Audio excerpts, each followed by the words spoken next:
Welcome to Tenor Tech, where I solve the problems you didn't even know you had. You start by cutting power. Turn off the HVAC breaker to prevent shorting the system. Once done, confirm the Nest screen is off or not charging to be safe. You need a screwdriver and a small container for screws. Label wires with tape now so reconnection is faster. This prevents miswiring and protects the control board. Make sure you're grounded and avoid pulling wires without documentation, because proper labeling saves time and prevents damage when you reinstall or replace the thermostat. You'll hinge the process by removing the display first.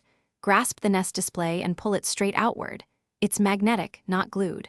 Once separated, expose the base and use a small screwdriver to loosen each terminal clamp so you can withdraw the labeled wires one at a time. Work methodically. Don't yank multiple wires simultaneously. After wires are free, tuck them safely aside and note whether a C-wire or adapter was present, because that affects how you wire the next thermostat or reinstall the Nest base. You finish by unscrewing the base from the wall plate with your screwdriver, supporting the unit so wiring doesn't pull back into the wall. Lift the base off and set screws and plate in your container. If you're not immediately replacing it, cover the hole or patch paint to protect insulation and prevent drafts.